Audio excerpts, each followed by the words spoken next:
Our next step is going to be to connect in our sensor. So in my case, I'm going to be using an ultrasonic sensor, and this measures distance. So the closer it gets to an object, the lower the number, and the further away, the bigger the number. Again, I'm not a physicist, but my understanding is this works similar to bats. It sends a sound signal which reflects off and is detected by the ultrasonic sensor. Okay. So we need to plug that into our board. And to plug into our board, we are going to be using these pins. Ooh, so we can do it without the light. We're going to be using these pins down here. Okay. So we'll be using these pins down here. Now you'll notice on the side here, it says GND.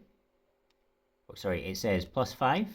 And so that whole row above here is basically giving 5 volts. The second row down is connected to the ground. The last bit down is going to be for our control signals, and that's using analog 0 to 5. Now, I think we're using these as not analog pins, but you can do that anyway on an Arduino.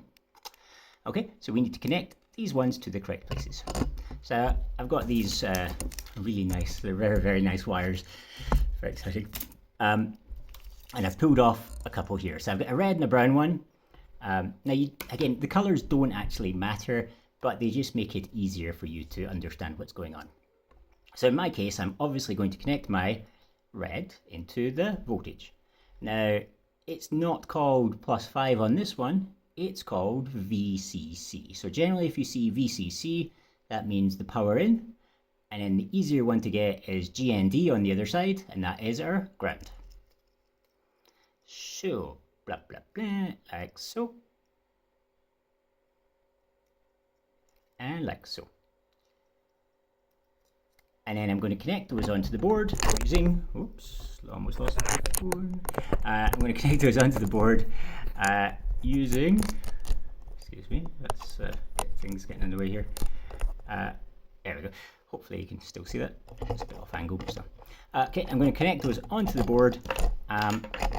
Into the correct places. And so the first row we said was it's going to be our 5 volts. So I'm going to connect it into the 5 volts there.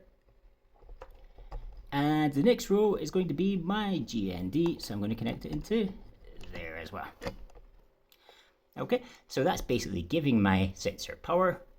But now I need to think about how I'm going to get those signals in. I'm going to get them in using these wires here. And so it doesn't really matter what color wise this time because they're both based on signals, but let's put them in the order they came off the strip. So I'm going to use yellow is my trig, and echo is going to be orange. Orange for echo, yellow for trig. Orange for echo, yellow for trig. Okay, and those are then going to connect into my bottom row of my thingy, my motor shield over here. And again, it doesn't really matter which goes into which, but it is important to remember what number is which. So I'm just, again, going to just try and keep it in the same order so that it looks nice and pretty. And that's going to be that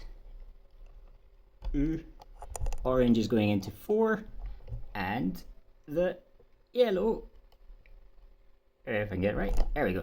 And the yellow is going into pin number A5. Okay, so A4 and A5 are going to be the different parts of my Arduino. Different parts of my sensor, different signals for my sensor. Sorry, it's getting late here, I'm getting sleepy. Alrighty, now again, we do need to remember which is which. So A5 is trig and A4 is echo. And it's going to be different for different types of sensors that you're using. They don't all work the same way. And basically, I mean, it's fun because you're going to have to go and learn the specific sensors that you need for your system. Alrighty. Yeah, any questions? Let me know.